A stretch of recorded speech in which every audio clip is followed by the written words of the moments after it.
Hello. In this week's Adventures of Real Life Experiences, I'd like to tell you about a problem I had with a car one time in its electrical system. I got a call very early one morning from a lady who said that she had gotten up to go to work and her car wouldn't start. She'd like to have it towed in, see if we couldn't figure out what was going on with it. I said, no problem. Let's go ahead and get it on down to the shop. So the lady arrived with the tow truck and her car on back, and as he was dropping off, we started to fill out the paperwork, and I took the time to talk to her to get a little background information as to what exactly had happened with her car. She said that when she got up in the morning to go to work, like every other day, she put the key in the ignition, tried to start it, and nothing. I said, okay, we'll get a chance to look it over, check it out, and that I would get back to her later on that day. So after some basic diagnosis, it became pretty evident that we were dealing with an electrical issue as to why the car wouldn't start.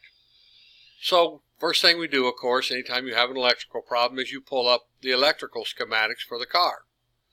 We did that and started chasing the power down from the ignition switch on down to the path of the starter, which is what you do.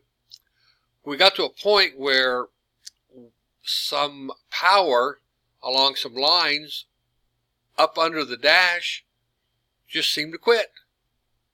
And from a certain point on, there was no more juice.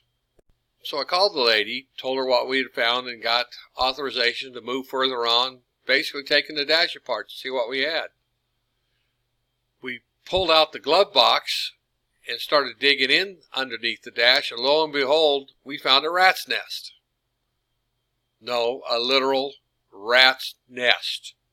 Seems that when she was back in Kansas, she had picked up a hitchhiker, a small mouse, and decided to make a nest up in her underneath her dash, and then proceeded to help itself to some dinner.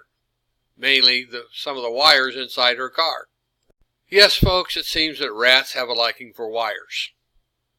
Well, after a slight chuckle and cleaning out that mess, we proceeded to have to run about 5 or 6 new wires up into the dash and reconnect them to the spot where our buddy had chewed through them. After doing this, bingo, the car fired up with no problem. So it goes to show you, you can never be sure of what you're going to find when you're working on a car. Sometimes, even a little mouse. Of course, we nicknamed him Mickey.